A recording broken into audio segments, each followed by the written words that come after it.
doulas. I am so excited. This is my 12 days of doula school. And we're gonna have 12 different topics, some video blogs and some written blogs over the next coming month as we head into the holiday season. I did this last year and it was so much fun.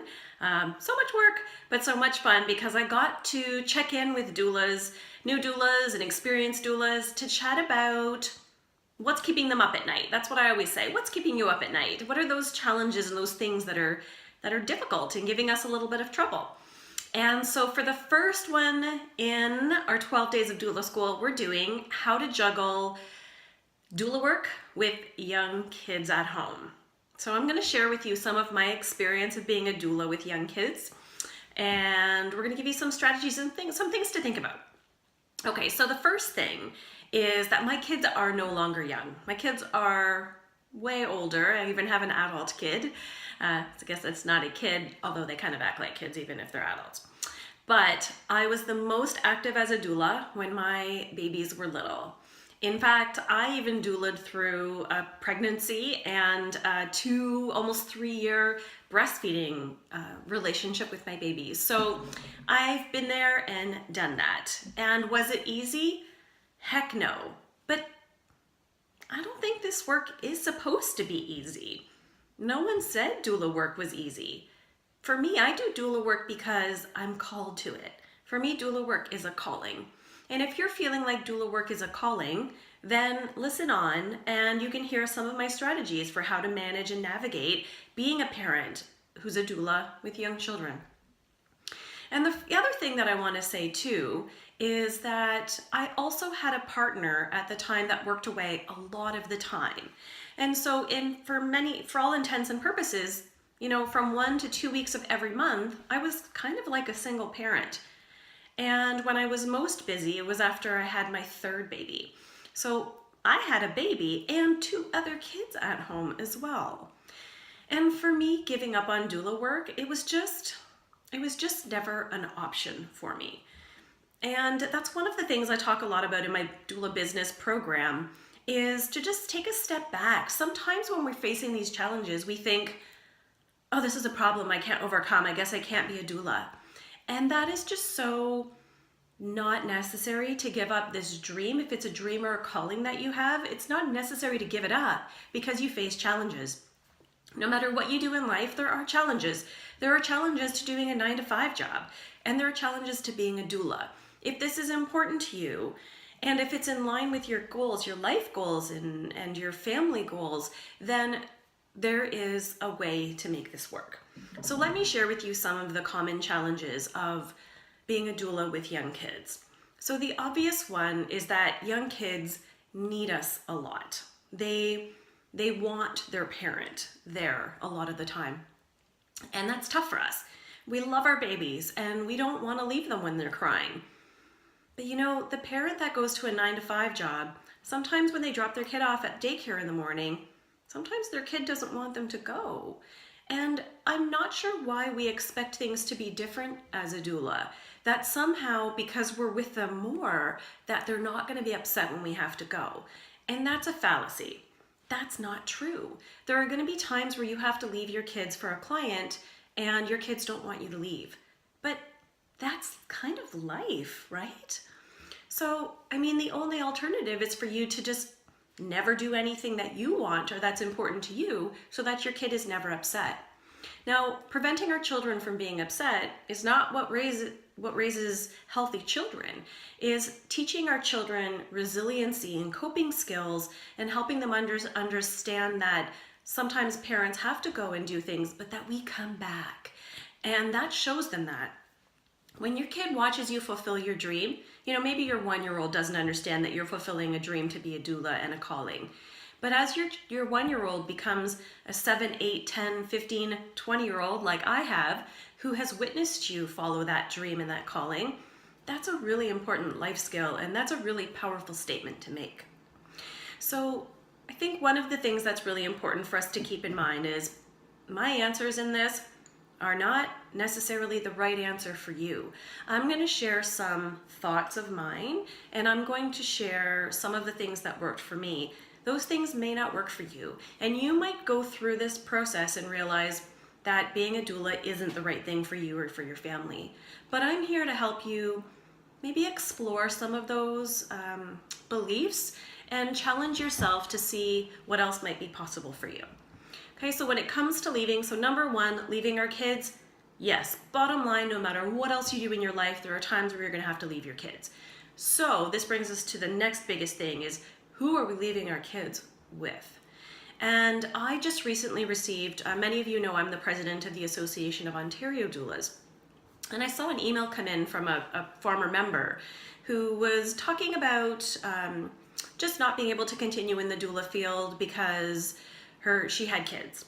And it was really interesting that that came in right before I was prepping for this video blog, because I don't think it's one or the other. I don't think you either can have young kids or be a doula. You can be a doula with young kids. But if you don't have family and friends in the area who can help you and support you, then you have to have another way. You have to have someone that you can rely on to, of course, take care of your children, especially when you have a partner that's busy or away a lot, or that can't drop what they're doing, or if in the instances when you don't have a partner. So what do you do? What do you do? How do you have a babysitter when you don't know when you're going to get called? So I'll share with you a couple of the things that I've tried. When I was a really busy doula, I've tried both having a live-in nanny, I've had a live-out nanny, and then I had a babysitter / child care provider that worked on call for me. So depending on how busy you are as a doula and what your family budget is like, maybe having either a full-time or part-time nanny isn't an option for you. Those are kind of some obvious solutions that I think a lot of you probably would come up with on your own. So let's talk about the things that are less obvious. So when I had a childcare provider that was on call, what I did is I paid them a weekly fee to be available for me. And out of that fee, basically I was guaranteeing them a minimum number of hours.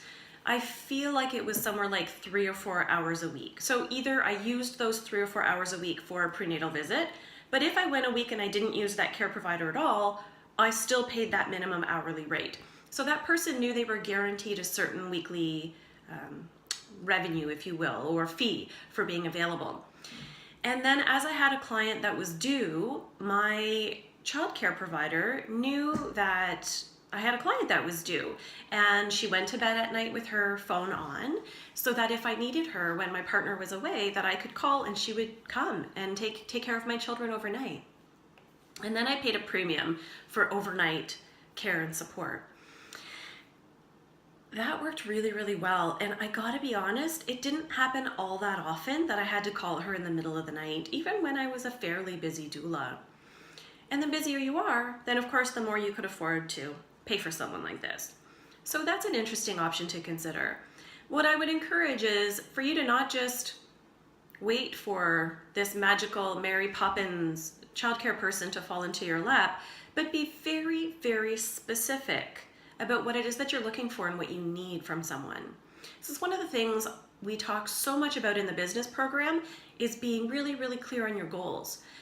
You know, a lot of people say, oh, I want to be a busy doula, as though that's a goal. And that's not a goal, that's a dream, right? But it sure as heck isn't a goal. Saying I want to have 4 clients every month beginning in, December, that is a goal. It has to be structured, it has to be measurable. And so when you're looking for a Mary Poppins nanny, describe what it is that you're looking for. I am a doula that works on call, or I'm a professional that works on call, and I'm looking for someone who can be on call as well. We'll provide a minimum weekly salary for being on call, and then we'll pay the hourly rate when needed.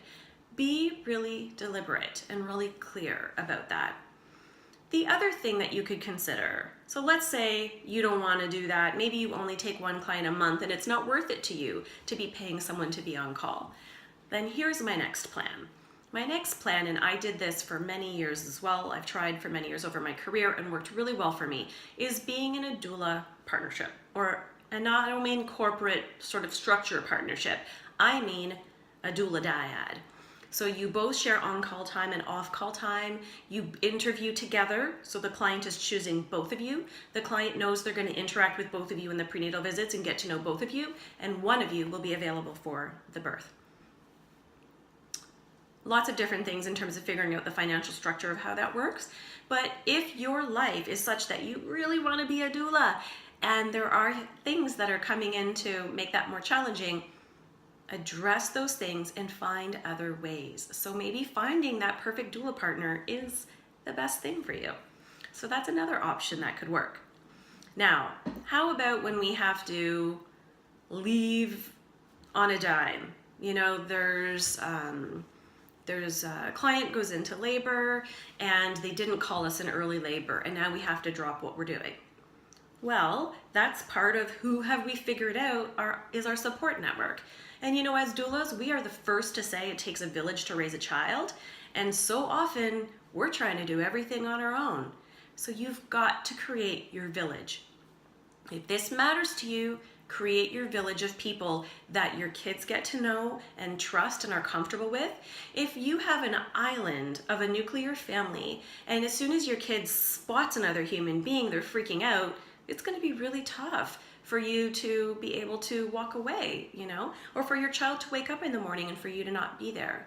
But what if you created a village for yourself, surrounded by people that were there to love your children and to love your family, and that your kids got to know? And when your kids woke up in the morning and Mary Poppins nanny was there, they were like, oh yay, this is so fun. Mommy's helping another person have a baby today.